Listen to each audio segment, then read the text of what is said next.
absolutamente central el tema del agua en Merlo y en el mundo, ¿no? Podríamos decir. Sí, pero viste, cuando abarcamos todo el planeta se pierde lo local y entonces sí, es un tema importante en todo el planeta, pero en Merlo, en San Luis, en Villa Mercedes y muchos pueblitos y ciudades que siempre estamos pendientes de una gota de lluvia, es importante para nosotros. Totalmente de acuerdo, exacto. Sí, creo que esa es una muy buena introducción al tema y que bueno, que tiene que ver eso con que si bien el tema es una preocupación mundial, bueno, en cada territorio digamos que hay particularidades, ¿no? Claro, Algunos están atravesando, vemos Europa, España están atravesando tremendas inundaciones y en el caso nuestro, bueno, por nuestra geografía y nuestro clima semiárido, por lo tanto el agua vale más que el oro, como lo han ya dicho muchas asambleas en defensa del agua, toda la zona de Cuyo, ¿no? Tenemos mucho la cultura del cuidado del agua. Pero vos fíjate un detalle. Sí. Nosotros cuando estamos en la época de sequía, nos acordamos de que nos falte el agua. Pero cuando llueve y bajan todos esos arroyos que vemos secos del Comechingones y bajan con una fuerza impresionante, nunca hay un gobierno, un estado, una organización que diga, che, hagamos algo porque el agua que baja se pierde y no se recupera. Ese es el problema que hay. Pasa en San Luis también. En San Luis cada vez la gente se queja porque hay inundaciones en las calles, no se puede cruzar con una lluviecita de 20 milímetros. Nadie hizo nada para que ese agua que cae, que es bendita porque nos falta, se recupere y se pierde. Sí, bueno, mira, vos ahí das con dos cosas, ¿no? Siempre somos un poco hijos del rigor en ese sentido, y ahí digamos que vas a la cuestión estructural que tiene que ver con, por un lado, la planificación y por otro lado, lo que sería la administración o la definición del consumo, ¿no? Claro. Como vos bien decís, Merlo históricamente, digamos, sacó, bueno, el agua de los arroyos, que viene el agua de lluvia, que sabes que en esa pendiente y como una cuestión del ciclo natural del agua acá, esa agua que se va, digamos, subterráneamente, se acumula en esta reserva común que tenemos, que es el acuífero del Valle del Conlara. Ese es nuestro gran tesoro, el acuífero. ¿Qué pasa? Ese acuífero no solo que, o sea, no hay control acerca de la utilización, porque acá hay una cosa con el tema del consumo que me parece primordial. En el mundo el 70% del agua es consumida por lo que es la producción agrícola, casi el 30% por la industria, y el consumo humano es muy poquito en relación, lo que pasa que es lo más visible, claro. Pero lo que tiene que ver con el consumo del agua del acuífero en gran medida es del agronegocio, y eso hay que decir. Ustedes allí en Merlo tienen una empresa multinacional prácticamente en las puertas de entrada a Merlo que se chupa todo del agua del acuífero, ¿o no? Vos sabés que esa empresa se fue hace poquito. ¿Cuándo se fue? Ya el verano, este verano que pasó, no estuvo trabajando. Esa es una información como muy reciente. Mira. Y es interesante porque es interesante saber el por qué se fue, que obviamente nosotros no tenemos la información de primera mano, pero es interesante preguntarse el por qué, si tiene que ver con ciertas inestabilidades de lo macro. Bueno, hay que ver ahí. Lo cierto es que efectivamente durante muchísimos años se puede ver desde la ruta la cantidad de pivot del sistema de riego que utiliza, bueno, el agua del acuífero, y que después Merlo y toda la zona, que es un lugar turístico, sucede esto que vos decís. Por eso cada vez que, en el marco también de lo que es el cambio climático, ¿no? Entonces se ha modificado mucho también el régimen de lluvias, y cuanto menos llueve, llega el verano, aumenta la cantidad de turismo y de gente que, por un lado, desea disfrutar de un arroyo con agua, lógicamente, y por otro lado, en su hotel necesita agua. Sí, y claro. ha pasado 2 veranos atrás que hubieron hoteles con más de 10 días sin agua y bueno, muchos cabañeros y hoteleros tuvieron que devolver el dinero porque no había agua. Y bueno, cada vez que sucede esa situación, vienen los grandes conflictos, ¿no? Un poco en la lógica de lo que vos Pamela, te hago una pregunta bien puntual. Ayer yo hablé con un concejal justicialista y el presidente del Consejo Deliberante, que es oficialista. Planteamos el tema de esa famosa ordenanza que quiere el intendente, entre comillas lo digo yo, reestatizar el servicio de distribución del agua, pero en uno de los artículos da la posibilidad a que el intendente tercerice a una empresa.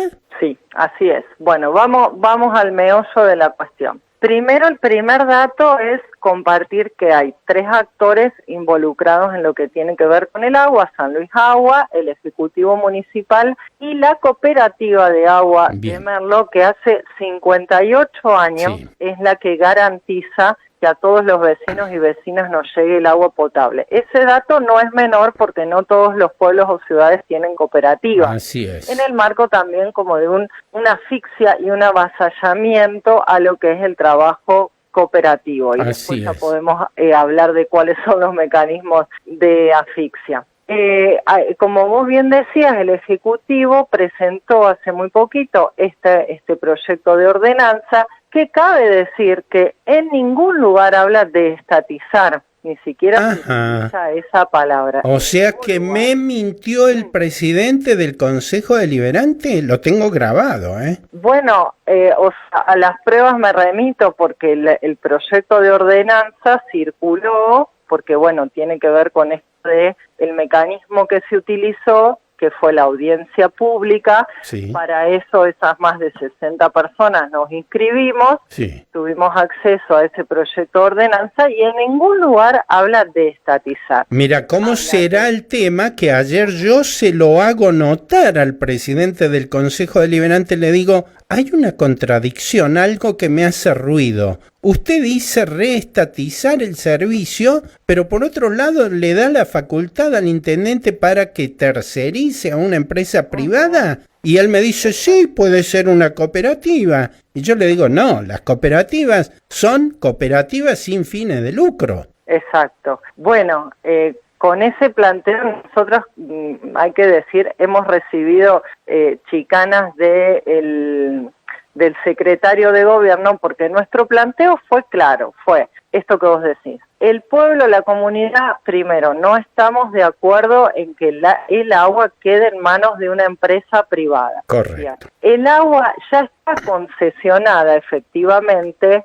vamos a decir, a una empresa sin fines de lucro, una empresa social de gestión democrática como es la cooperativa, ya está concesionada desde hace 58 años. Así es. Que eso es así. Y dimos un montón de fundamentos de por qué la comunidad queremos que siga siendo la gestión en manos de la cooperativa, asumiendo que siempre hay cosas por mejorar, pero que en definitiva tenemos la asamblea y tenemos la posibilidad de participación. Inclusive tenemos el claro ejemplo de este último mes, donde se pudo construir un tarifario con participación ciudadana y donde estuvieron presentes todos los sectores de la comunidad, los sectores inclusive, bueno, los hoteleros, los cabañeros, ¿no? Que tienen distintos niveles de consumo, comercio.